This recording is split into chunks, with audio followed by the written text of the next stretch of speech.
I'm joined by Terrie Alafat, the Chief Executive of the Chartered Institute of Housing. Terrie, great to see you again. Thanks for coming in. Let's remind ourselves of your key objectives. Yes, well, first of all, I think it's worth just recognizing how big a challenge we have now in this country in terms of housing. And that challenge is having a personal effect on so many people's lives. You know, young people can't get a foot on the housing ladder. We know that there are people living in the private rented sector having to put up with substandard housing.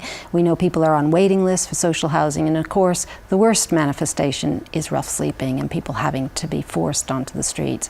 So for us at the Chartered Institute of Housing, our priority is to continue to push the government on three overall priorities. The first priority is let's get the right houses built in the right places and in particular at the right prices. We need affordable housing. The second is we need a welfare system that actually supports those people on low incomes that can't get access to housing. And then the third priority for us is that we must make certain that anyone who needs a safe, decent home gets that home. As you said, I mean, three very important priorities, but housing associations have made great strides already. Where are you, do you feel, on that overall journey? Well, there's no doubt that housing associations have a vital role. They have a key role in helping us solve the housing crisis. Housing associations built over 40,000 homes last year, so they have a huge role to play in building new homes that are needed, but they have in particular a role to play in building affordable housing. But I wouldn't want us to stop just at building new houses. The fact is housing associations play a huge role in delivering other priorities that this country has in terms of improving health, in terms of economic recovery, in terms of helping people get into jobs. There's a whole range of other things that they do. And finally, if I could just say, it isn't just housing associations, it is local authorities as well. And we've been pushing government for quite a long time to enable local authorities to begin to build houses again in the way that they did back in the sort of 60s and 70s when we were actually delivering over 300,000 homes. And we can do it again. Housing is such a hot topic though, isn't it? I mean, the government are doing their bit, they say, don't they, in trying to kick-start the market again. I mean, if you look at the last budget, it featured so highly with the stamp duty being abolished for properties, you know, up to £300,000. What else do you challenge the government to do? I think it's very good that Theresa May has put housing as a priority. And government in the last budget also acknowledged that they needed to move additional funding into affordable housing. That's a very good thing to do.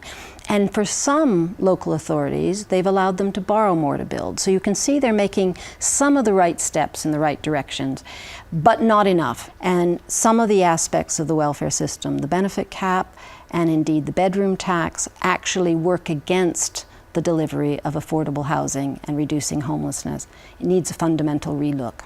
Looking ahead, you've recently launched your Rethinking social housing project.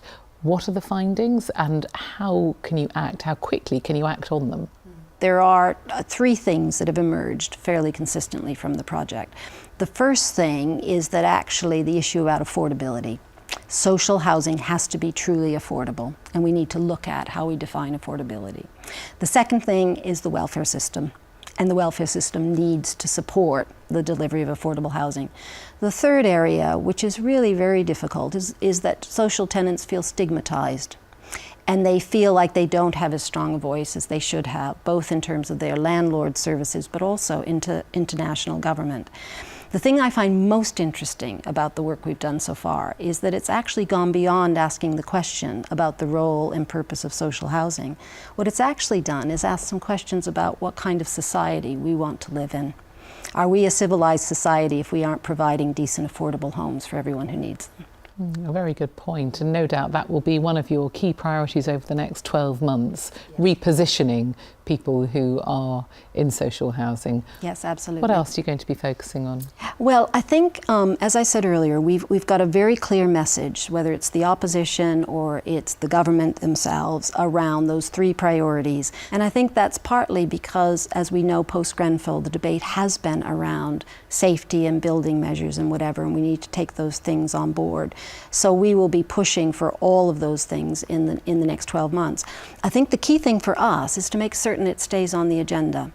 If you think about the impact of Brexit and where most attention is being played right now in government and outside government, it is on Brexit. And actually, housing as a domestic policy priority must be addressed now. We don't really have time. It's good that we need a long-term plan, but we need to get on with it now, because if we don't get on with it now, it's going to affect our children and grandchildren. So we want to keep that on the agenda very strongly, and we want to ensure that housing, people who work in housing, the housing professionals' voice is heard and is influencing what we do as a country. And on that note, we must leave it. Terrie, thank you very much indeed for your time today. Thank you. Thank you.